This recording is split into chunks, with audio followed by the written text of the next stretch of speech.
Hello everyone, welcome back on civil through point. So guys, जैसा कि आप title देख रहे होंगे कि 12 major port in India. Okay, हालांकि 200 प्लस पोर्ट हैं हमारे भारतीय तट रेखाओं पे अवस्थिति है उनकी, लेकिन 12 की जो 12 है ये महत्वपूर्ण है और इनसे जुड़ा मैक्सिमम एग्जाम में क्वेश्चन पूछा जाता है। ठीक है, सो इसलिए मैंने यहाँ पर इनको दिखाने का कोशिश किया है। ओके, और आप चाहें तो सारों को देखें कि कौन है कहाँ पर है, लेकिन जो मैक्सिमम चर्चा में बने रहते हैं, मैक्सिमम से क्वेश्चन की संभावनाएं रहती हैं और इनसे इर्द गिर्द क्वेश्चन नहीं जाता है मैक्सिमम, सो इसलिए मैंने यहाँ पर मेंशन किया है। ठीक है, सो उनका हम नाम देख लेते हैं कि जैसे यहाँ पे दिख भी रहा होगा, मैं रिपीट भी कर दे रहा हूँ। Deendayal port trust Gujarat, Paradip port trust Orissa, Jawaharlal Nehru port trust यानी JNPT Maharashtra, Visakhapatnam port trust Andhra Pradesh, Mumbai port trust Maharashtra, Shyama Prasad Mukherjee port trust Paschim Bengal, जिसको वहाँ पे कोलकाता दिख रहा है आपका।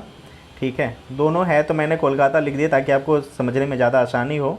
ठीक है, Chennai port trust Tamil Nadu, new Mangaluru port trust Karnataka, VO Chidambaranar port trust Tamil Nadu, Cochin port trust Kerala, Kamarajar port limited Tamil Nadu, Mormugao port trust Goa. Clear. और मैंने यहाँ पर उन दोनों को बांट दिया है, एक साइड ईस्टर्न वाले हैं और एक साइड वेस्टर्न वाले हैं। ठीक है, कभी कभी एग्जाम में आ जाता है तो आपको ये इतना क्लियर होना चाहिए। हालांकि राज्य से भी आप समझ जाओगे कि कौन से राज्य पश्चिम में है, कौन से राज्य पूर्व में है। हालांकि मैंने वहाँ पे दिखा दिया है। कभी कभी एग्ज़ाम में PCS में ये चीज़ें आ जाती हैं डायरेक्शन। सो जो दीनदयाल से लेकर कोचीन तक है ना, वो उत्तर से लेकर के दक्षिण तक का डायरेक्शन है। सेम ईस्टर्न वाला भी इसी तरह से है।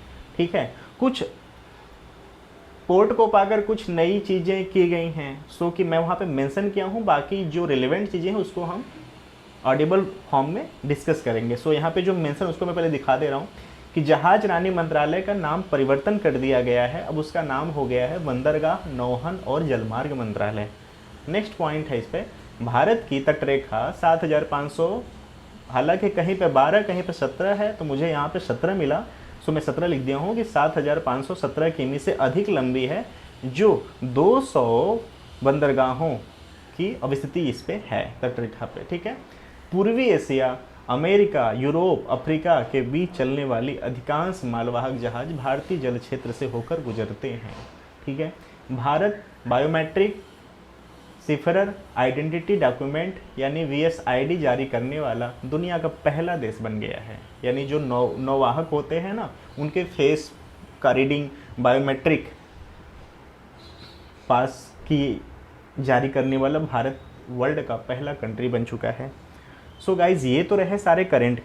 ठीक है, मैं थोड़ा सा बैकग्राउंड लेके बताता हूँ ताकि आपको चीज़ें रिलेट करने में आसानी हो। ठीक है, और ऑप्शन आए तो उसको एलिमिनेट कर सके अगर कुछ चीज़ घुमा के पूछ लेता है तो।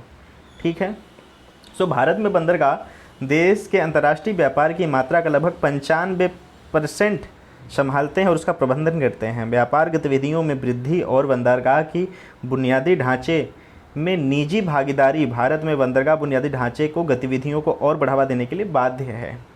ठीक है, ये जो 12 हैं इनको प्लीज़ आप नोट कर लेना, रिकॉल करते रहना। ठीक है, लिख देते हैं, वित्तीय वर्ष 2020 में भारत के प्रमुख बंदरगाहों की क्षमता 1534.91 मिलियन टन प्रति वर्ष MTPI थी। ठीक है, वित्तीय वर्ष 2020 में भारत के सभी प्रमुख बंदरगाहों ने मिलकर 704.93 मिलियन टन MT कार्गो यातायात को संभाला, जिसका अर्थ है कि वित्त वर्ष 16 से 20 में 2.74% की वृद्धि हुई है।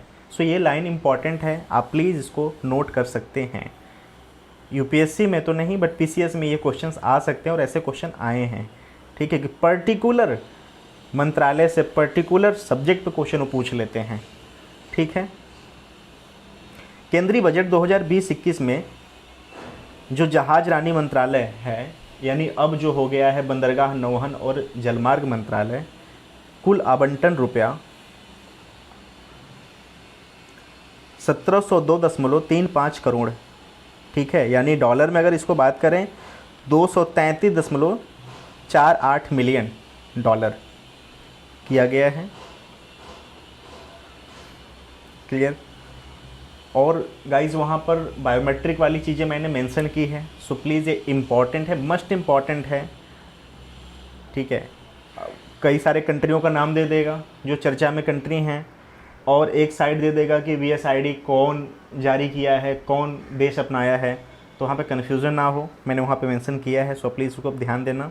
नवंबर 2019 में ब्रह्मपुत्र यानी राष्ट्रीय राजमार्ग 2 पर कंटेनर कार्गो की पहली आवाजाही देखी गई है, जो पूर्वोत्तर क्षेत्र से कनेक्टिविटी में सुधार पर केंद्रित है। क्लियर। भारत में बंदरगाहों के लिए नीति पारिस्थितिकी तंत्र क्या है, इसको देख लेते हैं बहुत ही शॉर्ट में। केंद्रीय बजट 2021 में भारत सरकार ने रुपए की सब्सिडी के वित्तपोषण की घोषणा की। देश में मर्चेंट शिप फ्लैगिंग को प्रोत्साहित करने के लिए भारतीय शिपिंग उद्योग को 1624 करोड़ रुपया पारित किया। फरवरी 2021 में भारत की संसद द्वारा प्रमुख बंदरगाह प्राधिकरण विधेयक 2020 अधिनियम किया गया था। अधिनियम का उद्देश्य केंद्रीय बंदरगाहों में शासन मॉडल को अंतर्राष्ट्रीय सर्वोत्तम प्रथाओं के साथ संरेखित करना है, ठीक है। 2035 तक कार्गो हैंडलिंग के लिए सागरमाला परियोजना के तहत 12 प्रमुख बंदरगाहों की पहचान की गई थी। इस परियोजनाओं का उद्देश्य बंदरगाह के नेतृत्व वाले विकास को बढ़ावा देना है और बंदरगाहों में माल को उच्च दक्षता और कम लागत पर जल्दी से परिवहन के लिए बुनियादी ढांचा प्रदान करना है। सो गाइज़, अब आपको शायद समझ में आ गया होगा कि ये 12 जो मुख्य बंदरगाह हैं क्यों इम्पॉर्टेंट हैं, क्योंकि इनका जुड़ाव सागरमाला परियोजना से भी है और ये वैसे भी चर्चाओं में बने होते हैं और ये अपने राज्य के रिप्रेजेंटेटिव के रूप में भी काम करते हैं, उनकी मजबूती के रूप में भी काम करते हैं ये, ठीक है। सो आई होप कि आपको वीडियो अच्छा लगा होगा। अगर आपको कंटेंट एग्ज़ाम के रिलेवेंट हैं तो प्लीज़ आप इसका एक नोट शॉट बना लेना, स्नैपशॉट ले लेना, अदरवाइज़ आप इसको स्किप भी कर सकते हैं। Thank you so much for watching.